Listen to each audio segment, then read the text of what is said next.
The Assembly will now hear an address by His Excellency Taye Atskeselassie Amde, President of the Federal Democratic Republic of Ethiopia. I request protocol to escort His Excellency and invite him to address the Assembly.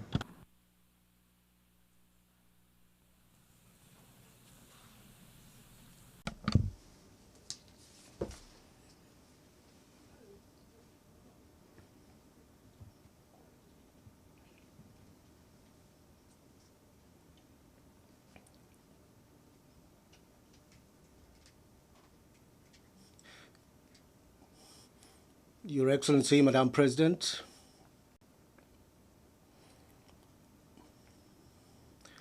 Your Excellency, Secretary General Antonio Guterres, ladies and gentlemen, Excellency Annalena Baerbock, I would like to extend my heartfelt congratulations to you and your country, Germany, on your election as President of the 80th session of the United Nations General Assembly, and wish you a productive tenure. I would also like to thank His Excellency Philemon Yang, President of the 79th session of the General Assembly, for his able leadership. It is a great honor for me to address this August Assembly, representing my country, Ethiopia, a founding member of the United Nations, on this historic occasion, which marks the 80th anniversary of the organization.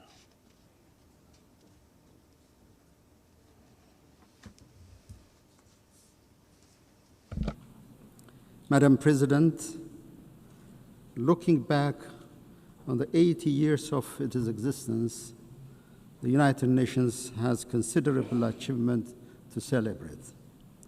Our sacrifice for decolonization has left a lasting legacy on the global body, making it truly universal with the admission of newly independent states. Armed conflicts are prevented, humanitarian catastrophes are averted, and deadly pandemics successfully contained. Global cooperation under the framework of the Millennium and Sustainable Development Goals has resulted in a reduction of extreme poverty and paved the way for climate action. These achievements, however, could not conceal the outstanding need for reform and revitalization. The most glaring one is the inequitable representation of states in the global security, political, and financial architecture. The United Nations must also overcome the systemic problems it suffers from a lack of impartiality, selectivity, and double standards. The emerging controversy over the fundamentals of the international system and the principles of the United Nations Charter is risking the very foundation of international cooperation. These trends should not be normalized or serve as a baseline in the determination of our standards and targets. We are also deeply concerned by isolationist policies, unprecedented military buildup, arms race, and the disturbing trend of retraction from development and climate commitments. These worrying trajectories are counterproductive to the collective progress of humanity and undermine the very premises of peaceful interstate relations. It is Ethiopia's conviction that the remedy lies within our reach. No state can single-handedly manage global challenges. We therefore call on fellow member states, especially developed countries that have historical responsibilities, to reverse recent downward trends and intensify efforts towards the collective public good of development and peace. Madam President, Ethiopia supports the peaceful resolution of all conflicts. The path of violence must yield to the power of diplomacy. We affirm our historic position on the right of the Palestinian people for self-determination. Direct negotiation among the warring parties is an immediate necessity. Humanitarian assistance must reach to all the people in need. This is not a political preference, but a moral imperative.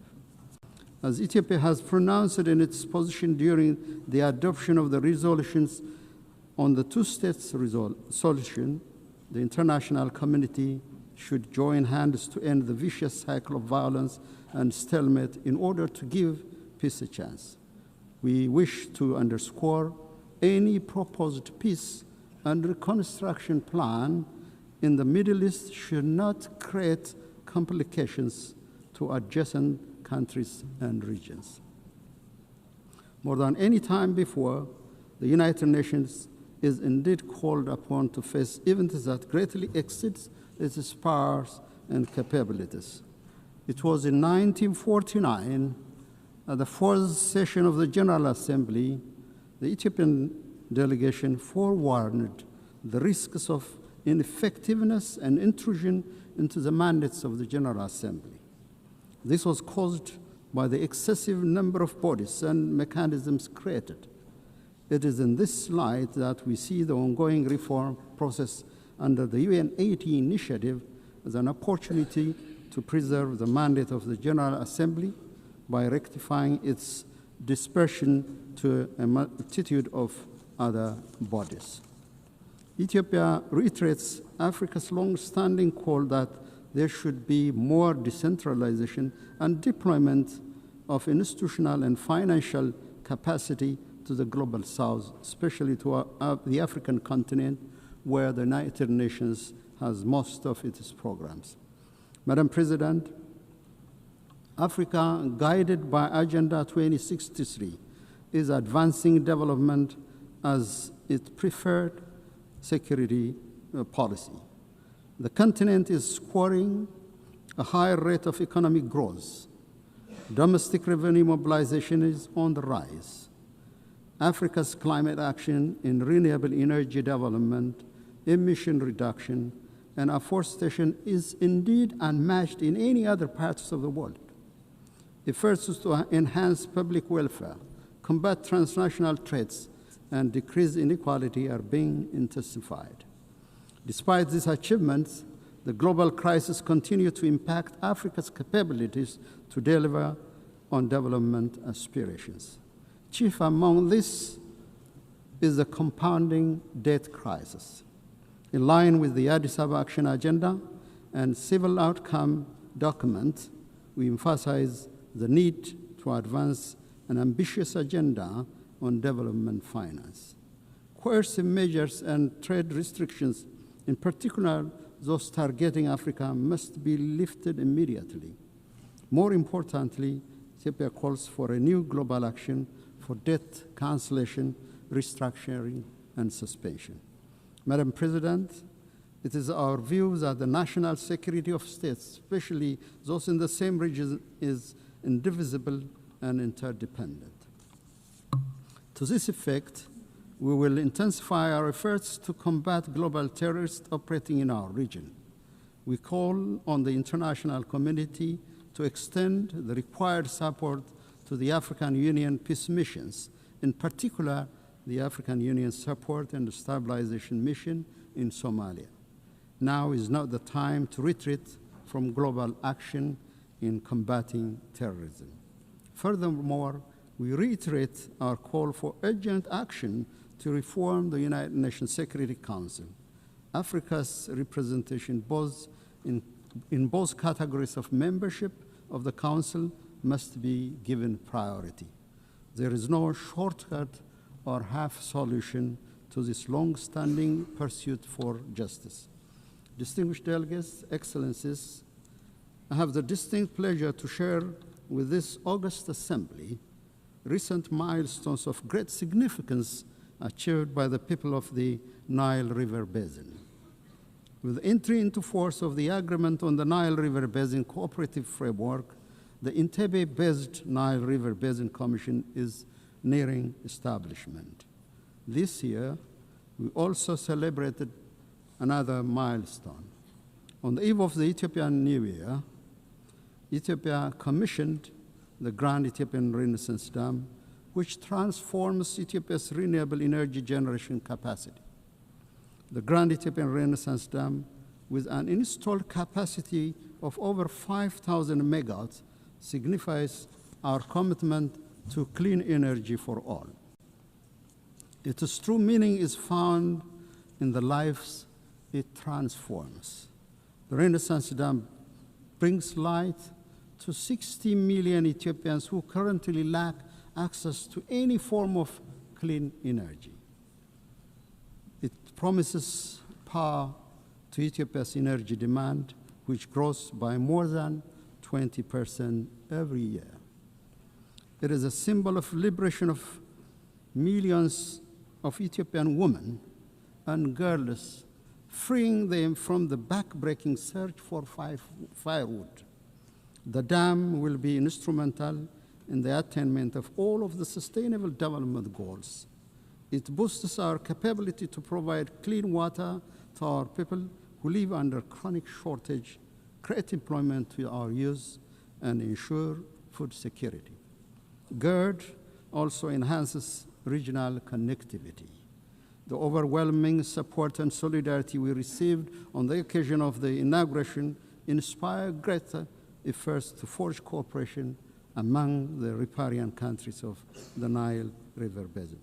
Madam President, our Pan-African aspiration to break the vicious cycle of underdevelopment should bring our countries together to realize initiatives that will transform the lives of our people.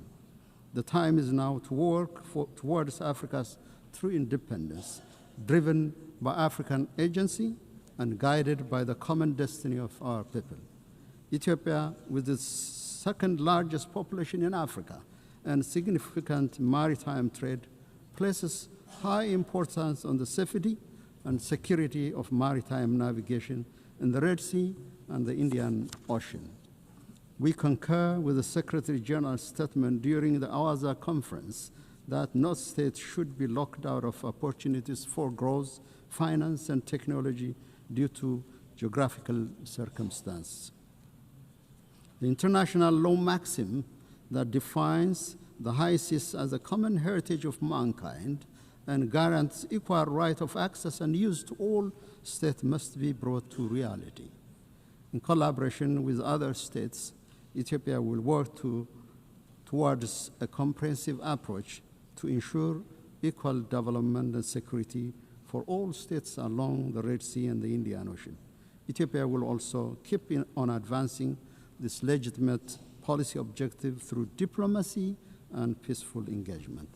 Madam President, in conclusion, I'm convinced the spirit, genius, and competence of humanity towards unity, justice, and collective well-being will triumph over the current atmosphere of rivalry and hopelessness. For its part, Ethiopia is firmly committed to upholding multilateralism centered on the Charter of the United Nations and to contributing to the maintenance of collective security and sustainable development. I thank you, Madam President.